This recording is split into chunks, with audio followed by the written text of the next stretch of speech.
1938년 오드리 헵번의 오랫동안 잊혀졌던 인터뷰가 세상에 공개되면서 그녀의 완벽한 이미지는 산산조각 났다. 그녀는 마침내 모든 것을 고백했다.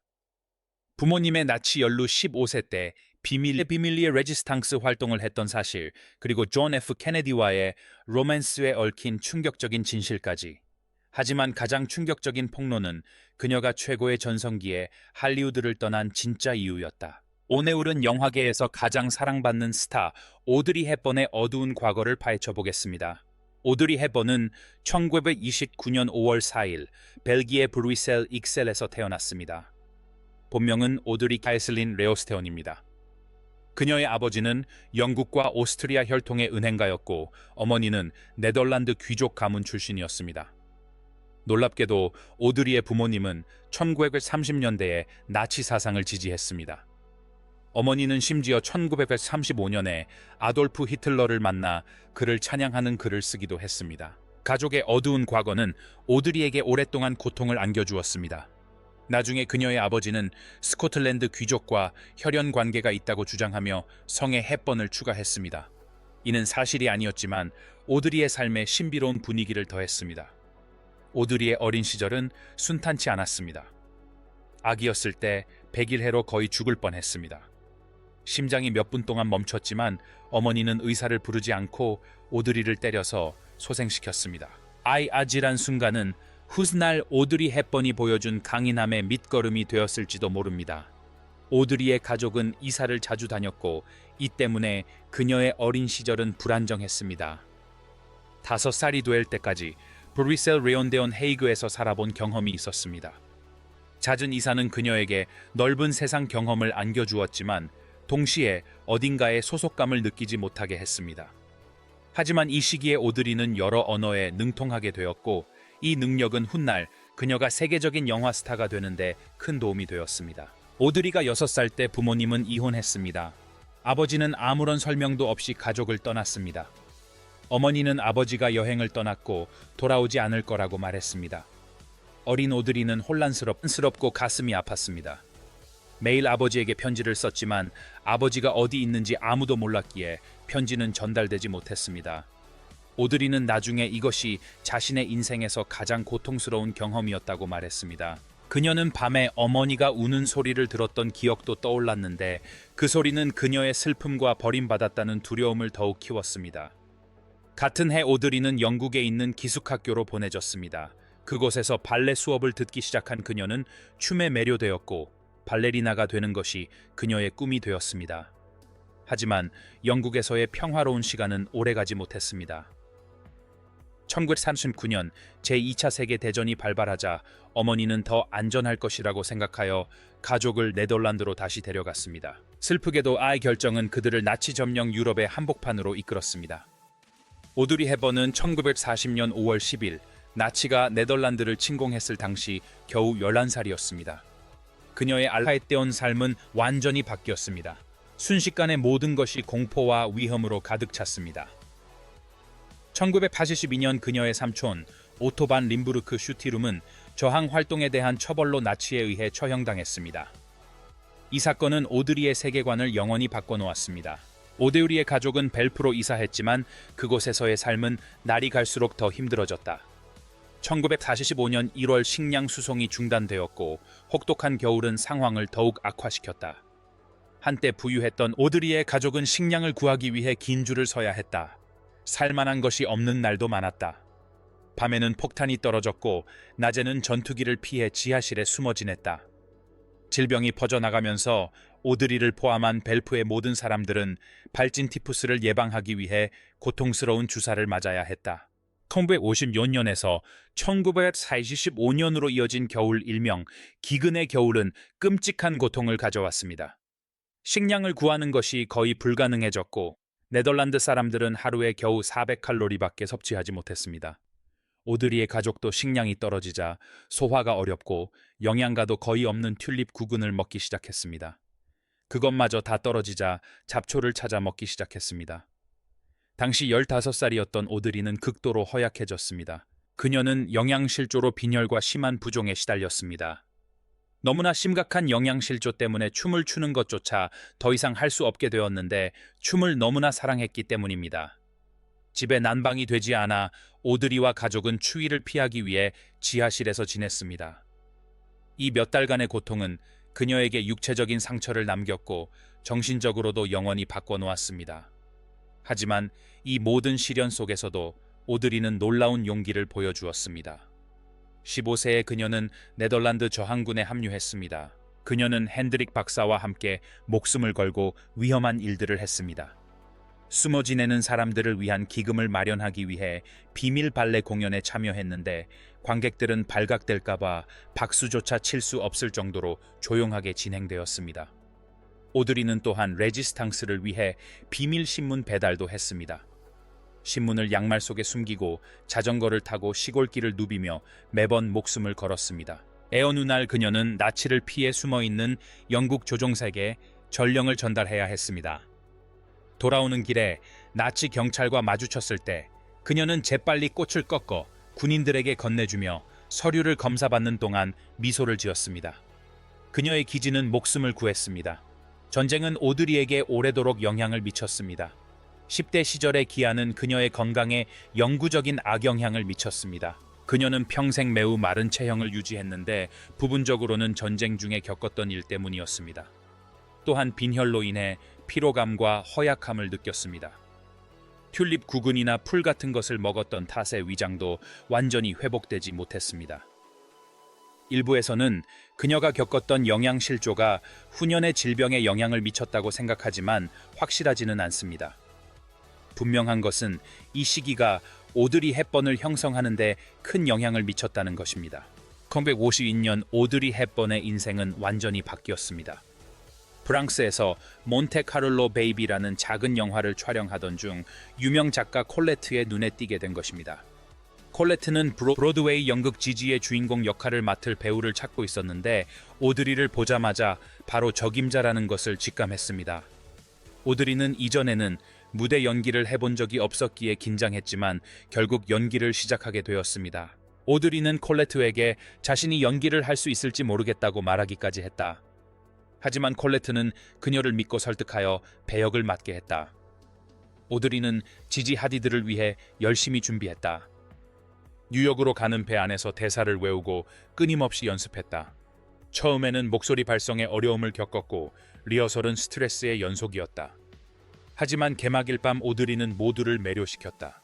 평론가들은 그녀를 매혹적이고 사로잡는 배우라고 극찬했다.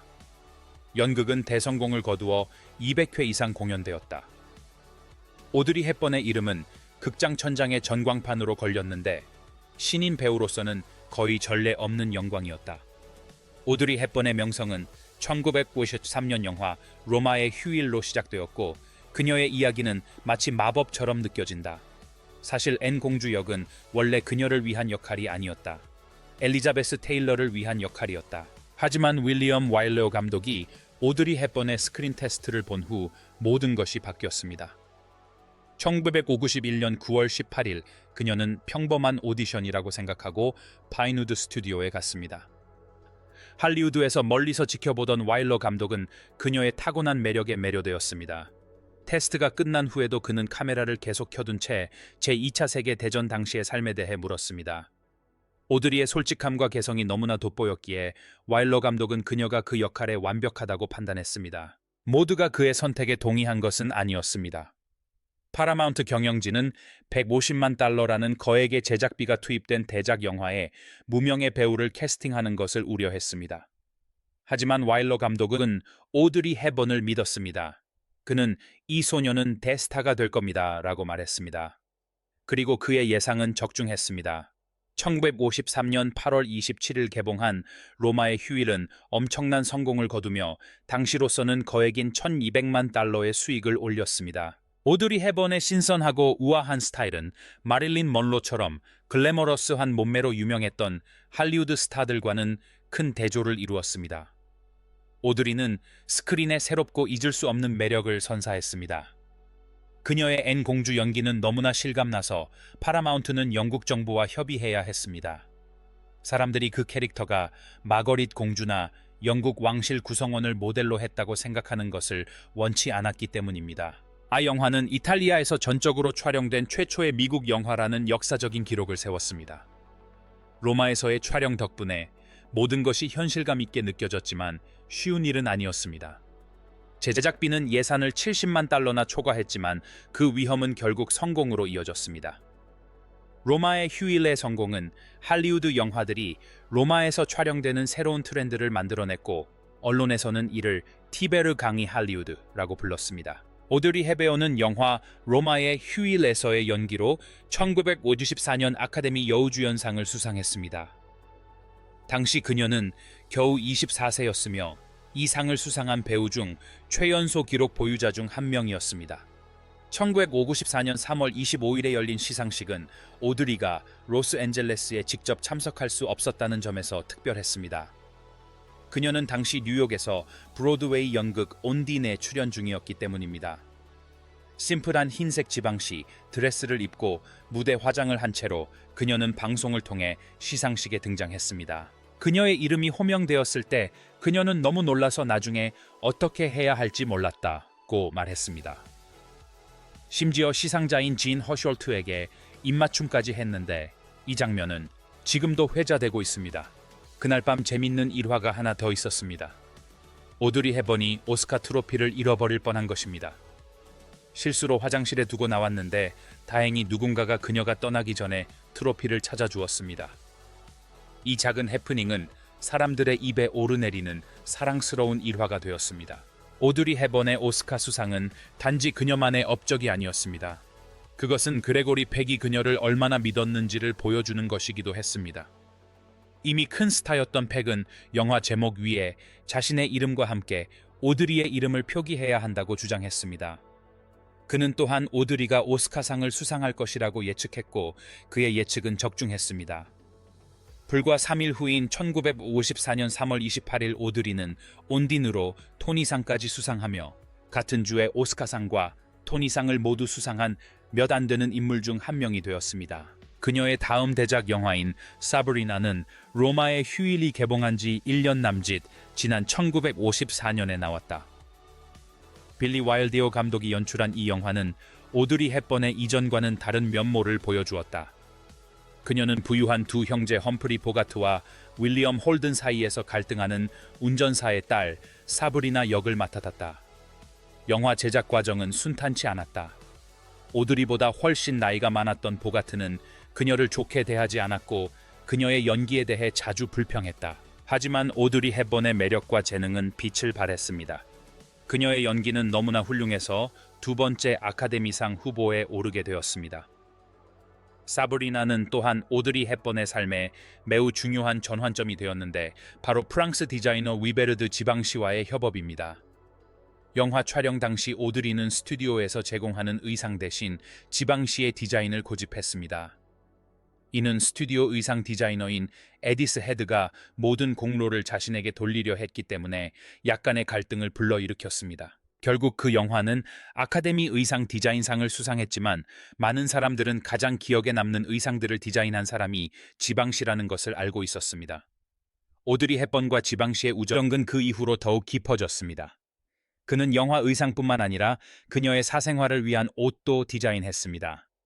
영화 티파니에서 아침을 1960일에서 그녀가 입었던 유명한 블랙 미니 드레스도 그의 작품 중 하나였습니다. 그 드레스는 너무나 유명해져서 몇 년 후 경매에서 92만 3천 달러에 팔렸습니다.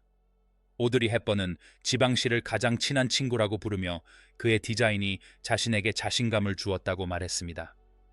지방시 역시 같은 마음이었고 그녀는 단순한 뮤즈가 아니라 자신이 하는 모든 일에 영감을 주는 존재라고 했습니다.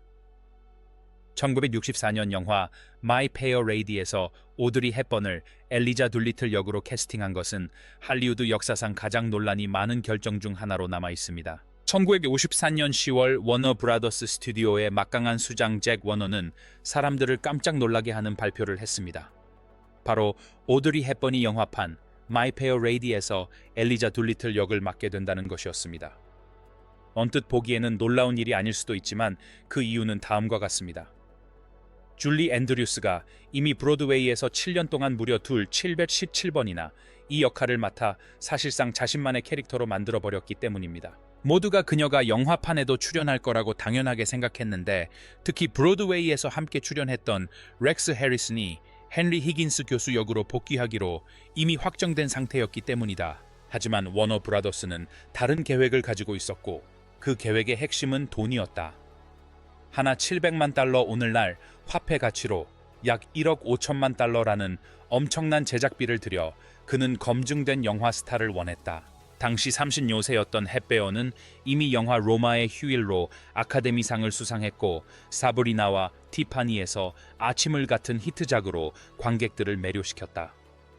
워너 브라더스의 판단은 단순하면서도 냉혹한 상업적 논리에 기반했다. 그는 미국과 해외의 가장 작은 마을에서도 오드리 헵번이 누구인지 누구나 알고 있다는 것이었다. 이에 대한 반발은 즉각적이고 거세게 일어났고 이는 할리우드 역사상 유례 없는 일이었다. 파엔들은 너무나 분노한 나머지 버라이어티 잡지에 값비싼 전면 광고를 내고 워너의 결정을 비난했습니다. 심지어 이 쇼의 작사가인 앨런 제이 레어너조차 분노를 참지 못하고 앤드류스에게 개인적으로 편지를 써서 그 결정은 너무나 어리석은 짓이라 생각조차 하기 싫다고 했습니다. 압박감이 극에 달하자 헵번 자신도 극도로 불안해하며 배역을 포기하는 것까지 고려했습니다. 하지만 여기서 이야기는 아이러니한 반전을 맞이합니다. 마이 페어 레이디에서 벗어난 줄리 앤드류스는 디즈니 영화 메리 포핀스의 주연을 맡게 됩니다. 이는 결과적으로 전화위복이 됩니다. 메리 포핀스는 엄청난 흥행을 거두었고 앤드류스는 아카데미 여우주연상을 수상했습니다. 아이러니하게도 그녀는 오스카상을 수상하며 이 모든 것을 가능하게 해준 잭 워너에게 감사를 표했습니다. 드라마는 거기서 끝나지 않았습니다. 헵번은 비평가들의 예상을 뒤엎기로 결심하고 몇 달간 집중적인 노래 수업을 받는 등 배역 준비에 몰두했습니다. 하지만 그녀가 모르는 사이에 제작사는 이미 그녀의 노래 목소리를 많이 닉슨의 목소리로 더빙하기로 결정한 상태였습니다. 헵번은 영화 개봉 3개월 전에야 이 사실을 알게 되었고 큰 충격을 받아 분장실에서 눈물을 흘렸다고 합니다. 그녀는 자신의 목소리가 영화에 쓰일 것이라는 믿음으로 하루에 최대 12시간씩 셀 수 없이 많은 시간을 연습에 쏟았습니다.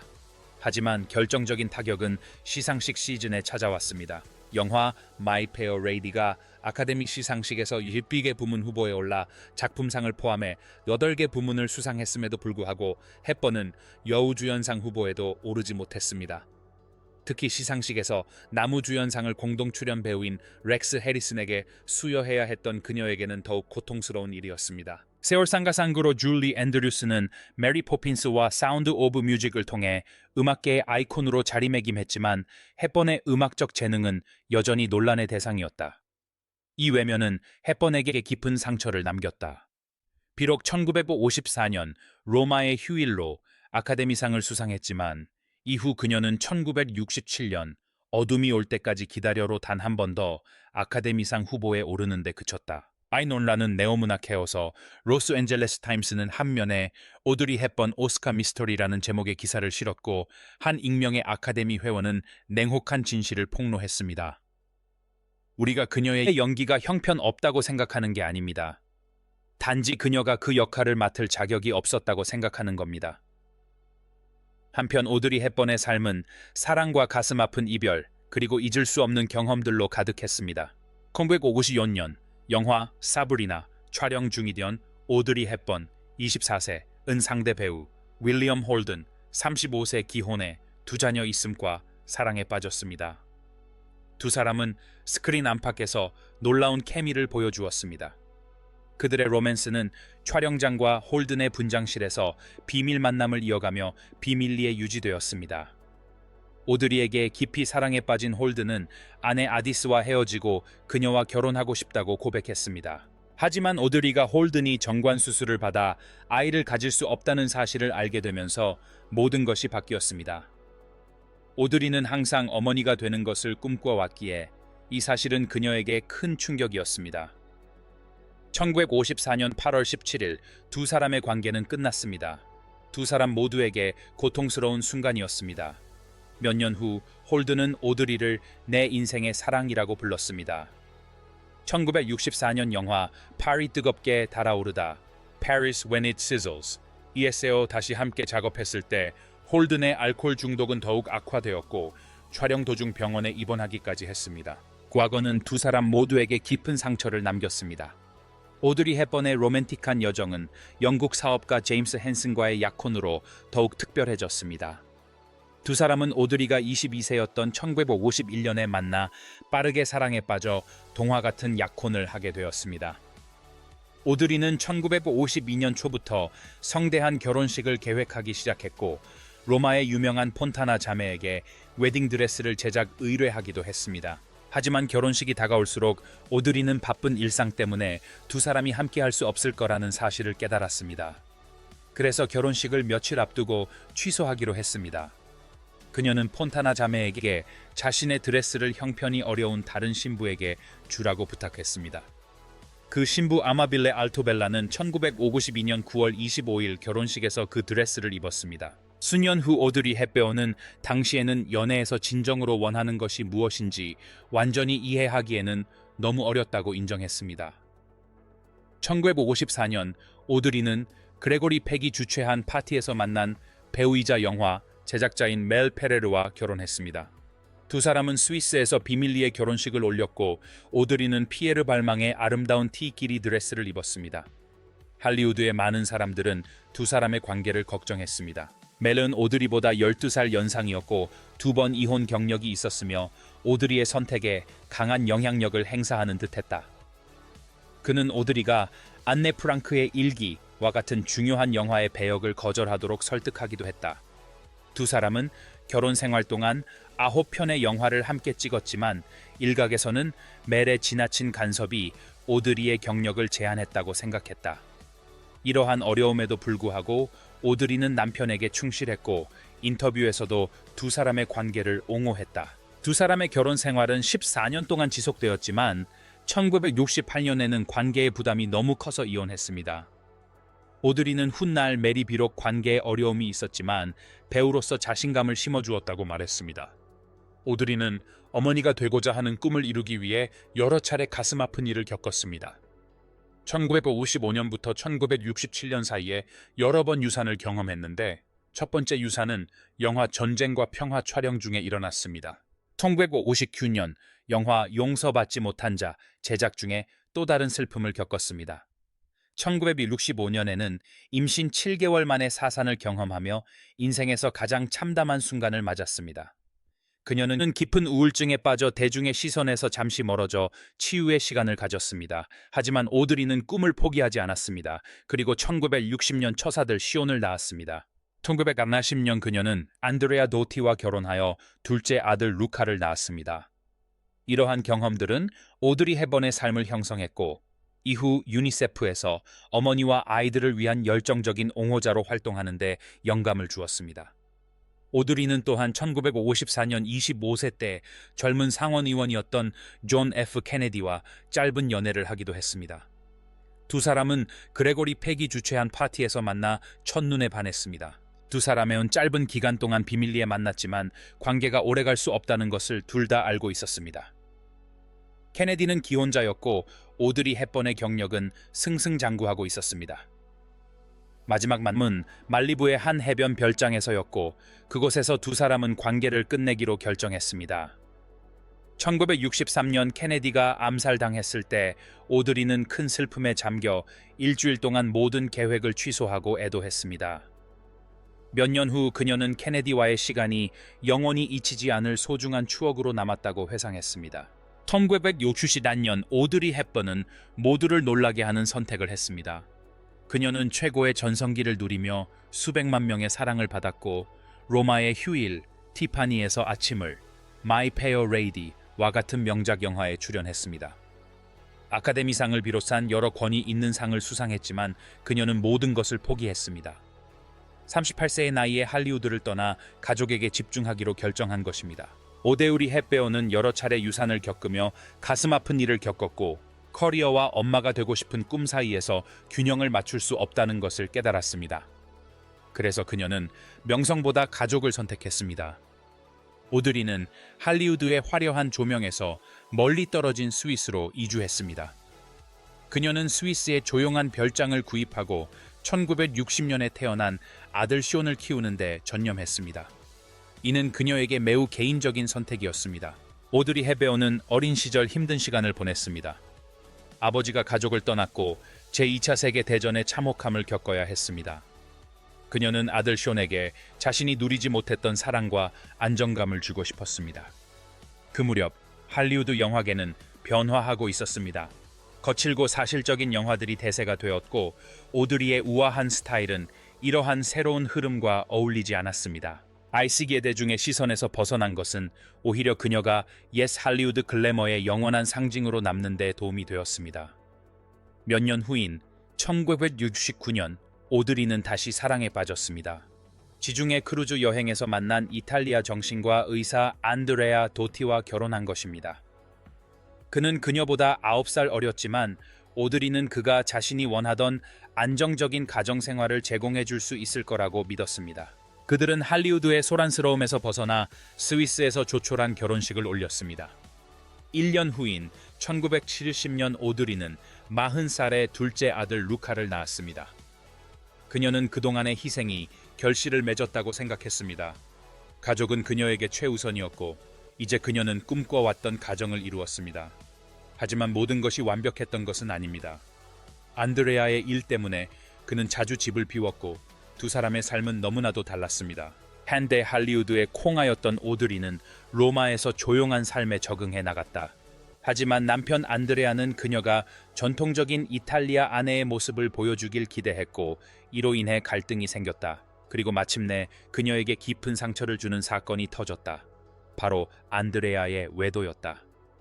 그는 결혼 생활 내내 수많은 여자와 바람을 피웠고 오드리가 집을 비운 사이 파파라치는 그가 여러 여자와 함께 있는 모습을 사진으로 찍기도 했다. 어느 날 오드리의 가정부가 안드레아가 오드리가 여행을 간 사이에 집에서 다른 여자들과 만났다는 사실을 폭로했습니다. 이 소식에 오드리는 큰 충격을 받았습니다. 그녀는 장남 쇼에게 안드레아의 배신에 대해 이야기하며 눈물을 흘렸습니다. 오드리는 첫 번째 남편 멜 페레르와의 결혼 생활에서도 불륜을 경험했습니다.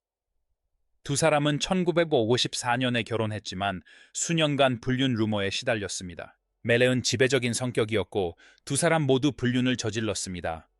오드리는 영화 스튜디오의 연인에서 함께 출연한 피터 핀치와 불륜 관계를 맺었고 멜 역시 여러 여자와 바람을 피웠습니다. 이러한 문제들은 결국 1968년 이혼으로 이어졌습니다. 1970년대 후반과 80년대에 오드리는 연기 활동 복귀를 시도했지만 상황은 완전히 달라져 있었습니다. 할리우드는 변했고 관객들은 새로운 종류의 이야기를 원했습니다. 1996년 그녀는 시온 코네어리와 함께 로빈과 마리안에 출연하여 나이든 메이드 마리안 역을 맡았습니다. 평단의 호평을 받았지만 흥행에는 실패했습니다. 1979년에는 그녀가 기존에 보여주던 밝고 우아한 이미지와는 거리가 먼 어두운 분위기의 스릴러 영화 블러드라인에 출연했습니다. 촬영 중 그녀는 상대 배우 벤 가자라에게 결혼 생활의 어려움을 털어놓았고 두 사람은 짧은 기간 동안 불륜 관계를 맺었습니다. 1982년 영화 They All Laughed이 출연했지만 그 영화는 거의 주목받지 못했습니다. 오드리 헵번은 할리우드에서의 시간이 정말로 끝났음을 깨달았습니다. 그녀의 마지막 영화 출연작은 1989년 스티븐 스필버그 감독의 Always였습니다. 스필버그 감독이 그녀를 위해 특별히 쓴 짧지만 의미 있는 장면에서 천사 역을 맡았습니다. 그것은 영화계에 대한 부드럽고 우아한 작별 인사였습니다. 그 후 오드리 헵번은 연기 활동을 완전히 접고 인도주의 활동에 전념하며 타인을 돕는 데 삶을 바쳤습니다. 1988년에는 유니세프 친선대사가 되었고 5년 만에 50개국 이상을 방문했습니다. 첫 방문지는 가뭄과 전쟁으로 굶주림에 시달리는 아이들이 있는 에티오피아였습니다. 그녀는 쉴 새 없이 일하며 매일 인터뷰를 통해 사람들에게 이 아이들에 대한 관심을 촉구했습니다. 1989년 그녀는 내전 중이던 수단을 방문하여 사람들이 안전을 찾아 피난한 캠프들을 둘러보았습니다. 오드리 헵번은 케냐, 과테말라, 베트남, 소말리아 등 여러 곳을 여행했습니다. 그녀는 가는 곳마다 고통받는 아이들을 돕기 위해 노력했습니다. 1992년 AM 투병 중일 때조차도 소말리아 방문을 고집했습니다. 그녀는 전쟁 중 위험 지역을 방문하여 자신을 도와주는 군인들에게 감사를 표했습니다. 그녀의 용기와 친절함은 그녀를 만난 모든 사람에게 영감을 주었습니다. 오드리 헵번은 자신의 명성을 자신을 홍보하는 데 사용하지 않았습니다. 오히려 그녀는 세상의 아이들에게 무엇이 필요한지 알리는 데 명성을 활용했습니다. 에티오피아 방문 후 그녀는 요즘 저는 오드리 헵번을 홍보하는 데 관심이 없습니다. 저는 세상 사람들이 에티오피아를 어떻게 도울 수 있는지 알리는 데 관심이 있습니다. 라고 말했습니다. 그녀는 연설을 하고 정부 관계자들과 대화하고 언론과 협력하여 유니세프의 메시지를 전파했습니다. 심지어 베트남에서는 아이들과 함께 걸으며 그들의 어려움에 대한 인식을 높이기도 했습니다.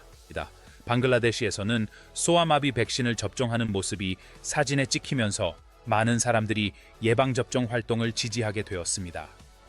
그녀의 행동은 명성을 좋은 일에 활용할 수 있음을 보여주었고, 그녀의 헌신적인 노력은 아이들의 삶에 실질적인 변화를 가져왔습니다.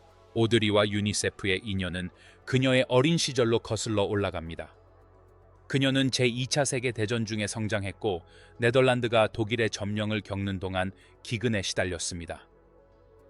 1944년 겨울 그녀와 가족은 살아남기 위해 튤립 구근과 풀을 먹어야 했습니다. 전쟁 후 그녀는 유니세프의 전신기관으로부터 식량과 의료 지원을 받았습니다. 그녀는 그 지원이 자신의 생명을 구했다고 늘 말했습니다. 이러한 경험은 그녀로 하여금 다른 사람들도 같은 방식으로 돕고 싶게 만들었습니다. 그녀는 봉사활동 중 아이들을 만날 때마다 저도 그 심정을 알아요 라고 말해주곤 했습니다. 이러한 경험은 그녀에게 유니세프 활동을 매우 개인적이고 의미 있는 일로 만들어주었습니다. 생애 마지막 몇 년 동안 오드리 헵번의 유니세프에 대한 열정은 더욱 강해졌습니다. 1992년 그녀는 암 진단을 받았습니다. 병세가 매우 좋지 않았음에도 불구하고 그녀는 마지막 임무로 소말리아를 방문했습니다. 소말리아는 전쟁 중이었고 많은 아이들이 굶주리고 있었습니다. 위험한 여정이었지만 오드리는 취소를 거부했습니다. 그녀는 도움을 주는 군인들에게 감사를 표하며 그들의 따뜻한 마음이 자신에게 희망을 주었다고 말했습니다. 귀국 후에도 그녀는 유니세프를 위해 강연을 하고 기금을 모으는 활동을 계속했습니다. 1992년 12월 그녀는 공로를 인정받아 대통령 자유훈장을 받았습니다. 오드리 여사는 1993년 1월에 세상을 떠났지만 그녀의 메시지는 변함없이 이어졌습니다. 그녀는 가진 자는 없는 자에게 베풀어야 한다고 말했습니다. 그녀의 삶은 친절 용기 그리고 사랑의 아름다운 본보기였습니다.